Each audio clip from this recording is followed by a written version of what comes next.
This is a preview clip from the Full and Bloom interview with guitarist Adrian Vandenberg. The full-length interview will debut on October 9th, 2020. Get notified when it's up by subscribing to our channel. When I saw you in the video for Still of the Night, because, you know, news didn't travel as fast, but I was already a Whitesnake fan, and I can still remember kind of pointing out, oh, that's definitely Tommy Aldridge, and then we're like, holy crap, that's Vivian Campbell, and honestly, I think I thought that you were still John Sykes, like the word hadn't traveled, so I just assumed... Yeah, a lot of people thought it at the time, because we do, apparently, we have the long blonde hair and stuff, so we look a little bit alike. A lot of people thought so, and it was quite funny, because John and I have never met, and we changed places twice, because in 80s I was asked to join Lizzy and in England, and I went over for about a week.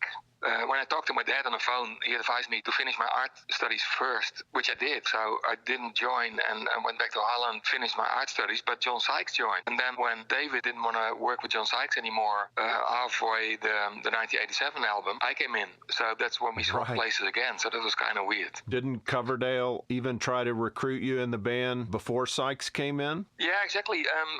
David and I met for the first time in 1982 when the Vandenberg album was just out, like about a week or something, and David invited me to come to a Whitesnake show in Utrecht in Holland. And after the show we talked, and he said, are you happy with your band Vandenberg? And I said, well, yeah, because we're just getting started. As much as a fan as I already was, especially of David, I just signed a record contract with Atlantic, and I just put the band together. We just made a record. I couldn't sell it to myself to jump out again and let the whole thing crash. And also what was really important to me personally was that Whitesnake was already getting known a little bit of a lot of lineup changes. And I thought it would be a good thing when I eventually joined David, because we had an instant chemistry on a personal level. I knew we were going to work together sooner or later, so I thought it would be a good thing to first prove something myself instead of an unknown Dutch guy joining Whitesnake, and you never know what's going to happen. So that seemed to work out well, because David stayed in touch, and I think he asked me once or twice before until I finally joined in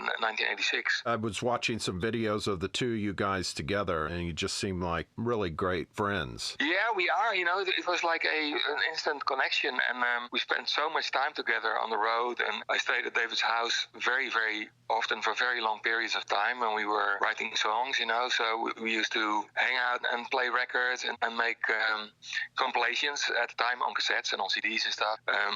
We've always had a strong connection, almost like a brotherly connection. So that was a bonus when you spend so much time on the road, and especially writing together, because the only time I've ever written together with anybody was with David. When I started with Vandenberg Moon Kings 6 years ago, I wrote all the songs and the lyrics myself, just like this Vandenberg 2020 album. I got used to writing with anybody else, but since the connection was so strong with David, it felt very natural.